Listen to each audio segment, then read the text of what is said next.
12 yil davomida hech qayerda ko'rinish bermagan muborak mana. O'zgarmaganlar. Rahmat. Qayerlarda edingiz? Nimalar bilan band edingiz? Men asosan oilam bilan ovora edim. Onalik rolini ijro etayotgandim 12 yildan beri. Albatta hozir 16 yil bo'ldi ona bo'lganimga. Eng muhim rol.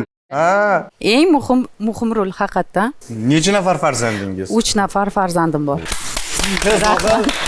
Kattasi o'g'il, ikkinchisi qiz, eng kichigi 5,5 yosh. O'zingiz ishtirok etgan filmlarni birgalikda tomosha qilasizmi? Uyalaman.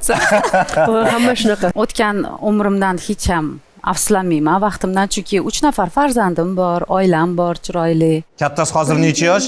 16 yosh. 16 yosh. O'zlari 16 yoshda. Rahmat. Birinchi o'rinda bu oila. Qolgani keyin bo'ladi. To'pa-to'g'ri. Ayniqsa ayol san'atkor uchun. 12 yilda keldim, qizimni pochmuchkasiga boraman. 2 kun oldin ko'rsatishgan ekan. Panohni. Borganingizda voy ani qiz deyishdimi? Shuni aytmoqchiman, hech narsa yutqizganim yo'q, nabarat yutdim. Mashhurlik qochib ketmaydi. Albatta. Ijtimoiy tarmoqlarda, jumladan mana YouTube'da siz ishtirok etgan klip yoki film ostida yozib qoldirishadi. Ko'plab savollar berishadi. Qayerda ekan? O'qiysizmi? Javob bergingiz kelarmidi mana shu yillar davomida? Albatta, juda ham xohlardim, lekin o'zimni teyib turardim. Kontaktga chiqmaslikka harakat qilardim. Albatta qiyin.